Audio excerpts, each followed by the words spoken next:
Hello everyone, DVS madam এই ক্লাসে তোমাদের সকলকে স্বাগতম। আমি ডিভিএস ম্যাডাম। সবার আগে চ্যানেলটা সাবস্ক্রাইবের পর প্রত্যেকে নোটিফিকেশন অন রাখবে, যাতে যখন যখন ভিডিও আপলোড হোক তোমাদের কাছে পৌঁছে যায়।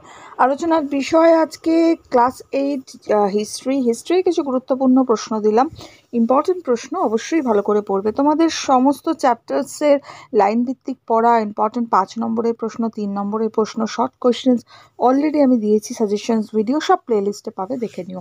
এখন শুরু করা যাক। দেখো, সবার প্রথমের প্রশ্ন, কে মুঘল সম্রাটের কাছ থেকে জগৎ শেঠ বা জগতের শেঠ উপাধি পান? উত্তর লিখব ফতেহ চাঁদ।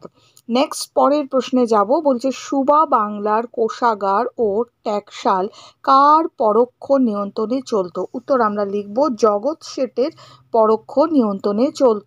নেক্সট প্রশ্ন, কত খ্রিস্টাব্দে মুর্শিদ কুলি খান মারা যান? উত্তর 1727 খ্রিস্টাব্দে।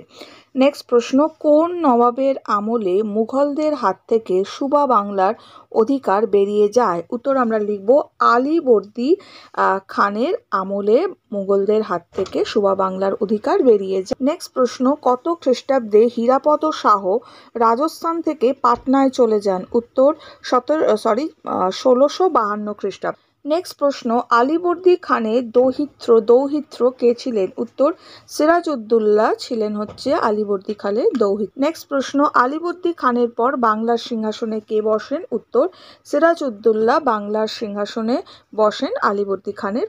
নেক্সট প্রশ্ন, বর্গীরা কার আমলে বাংলা আক্রমণ করে? উত্তর আলীবর্দী খান।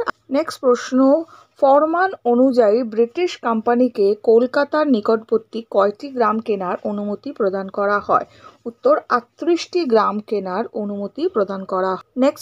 নেক্সট প্রশ্ন, বাংলার কত খ্রিস্টাব্দে মারাঠা আক্রমণ হয়েছিল? উত্তর লিখব 1744 খ্রিস্টাব্দে মারাঠা আক্রমণ হয়েছে। নেক্সট প্রশ্ন, কে অন্ধকূপ হত্যাকে অতিরঞ্জন বলে প্রমাণ করেছিলেন? উত্তর অক্ষয় কুমার মৈত্র। নেক্সট প্রশ্ন, বক্সি কথার অর্থ কি? উত্তর। নেক্সট প্রশ্ন, কোন সন্ধির ফলে ব্রিটিশ ইস্ট ইন্ডিয়া কোম্পানি তার বাণিজ্যিক অধিকারগুলি ফিরে পায়? উত্তর আলীনগরের সন্ধির ফলে। নেক্সট প্রশ্ন, ব্রিটিশ বাহিনী ক্লাইভের নেতৃত্বে কবে কলকাতা পুনর্দখল করে? উত্তর 1757 খ্রিস্টাব্দে ক্লাইভের নেতৃত্বে কলকাতা পুনর্দখল হয়। নেক্সট প্রশ্ন, কলকাতা দখল করে সিরাজউদ্দৌলা কলকাতার কি নাম রাখেন? উত্তর আলীনগড়। নেক্সট প্রশ্ন, পলাশীর যুদ্ধে কোন বাহিনী পরাজিত হয়? নবাবের বাহিনী পরাজিত। পলাশীর যুদ্ধের পর বাংলার নবাব হিসাবে ক্লাইভ কাকে নির্বাচিত করেন? উত্তর মির্জাফরকে। 1760 খ্রিস্টাব্দে মির্জাফরের পর বাংলার নবাব কে হয়েছিল? উত্তর লিখব মীর কাসিম। প্রশ্নগুলো দিলাম, ইম্পর্টেন্ট, ভালো করে পড়ো। দেখা হচ্ছে নেক্সট ভিডিও।